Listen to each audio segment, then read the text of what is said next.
pops into your head? Bill Gates? Maybe one of the Rothschilds? Well, what if I told you that the wealthiest person who ever lived was a West African emperor from the 14th century?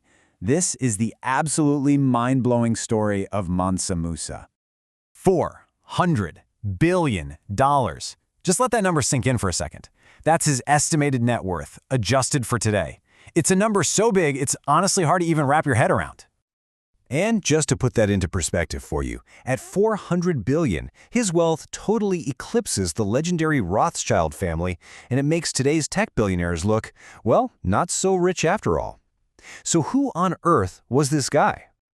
All right, let's dive into who this unbelievably wealthy man actually was. First things first, his name. Mansa isn't his first name. It's actually a title. It means king or emperor. His birth name was Musa Keita I, and he was the 10th Mansa to rule the incredible Mali Empire. To kind of place him in history for you, he was born way back in 1280.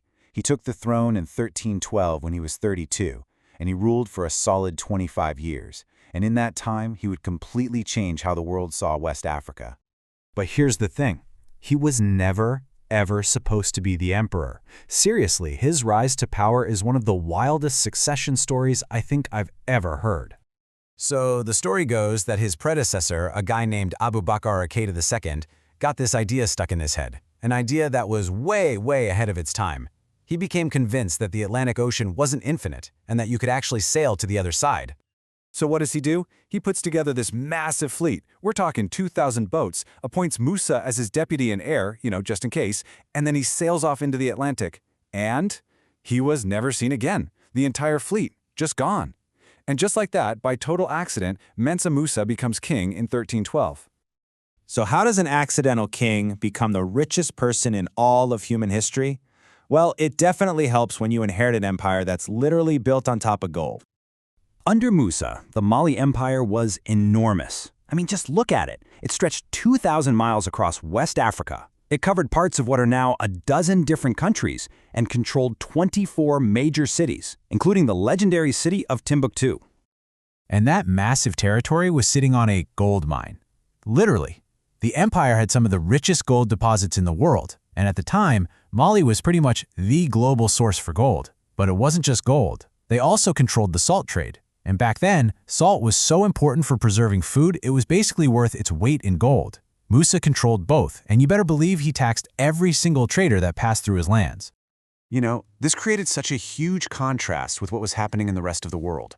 While Europe was being torn apart by constant wars, famine, and disease, Musa's empire was this incredible beacon of peace, stability, and just unimaginable prosperity. For all his wealth, though, Mansa Musa was pretty much unknown outside of Africa. But that all changed with a single journey, a journey that would put him and his kingdom on the world map for good. We're talking about his pilgrimage to Mecca, the Hajj. And this wasn't just a publicity stunt. According to some historians, this trip was deeply personal. Apparently, Musa was consumed by guilt because he had accidentally caused his mother's death. He was told that a holy pilgrimage was the only way he could find true peace and forgiveness. So in 1324, he sets off. And the sheer scale of his caravan it's just hard to believe. It was basically a moving city of 60,000 people crossing the Sahara Desert. And within that huge crowd, there were 12,000 of his own personal attendants and slaves. And get this, each one of them was said to be carrying a 4-pound bar of solid gold. And that wasn't even the main gold transport. For that, he had a train of 80 camels, whose one and only job was to carry even more gold. Just try to picture this for a second. Each one of those 80 camels was loaded down with somewhere between 50 and 300 pounds of gold dust. He was literally moving a mountain of pure wealth across the desert. As he traveled, he was incredibly generous. He gave gold to the poor. He built a new mosque every single Friday. He just spent money like it was nothing. When he got to Cairo in Egypt, he flooded the city with so much gold that one person who saw it wrote that gold became as common as dust. In fact, he gave away so much gold that he completely destroyed its value in the region. He single-handedly crashed the entire Egyptian economy. It took more than a decade for it to recover. After that trip, his name was legendary. Everybody in Europe and the Middle East knew who he was. But the story doesn't just end with a spectacular display of wealth. What he did on his way home is arguably his greatest legacy. He proved he wasn't just a rich guy, he was a nation builder. On his journey back, he basically went on the world's most expensive shopping spree for talent.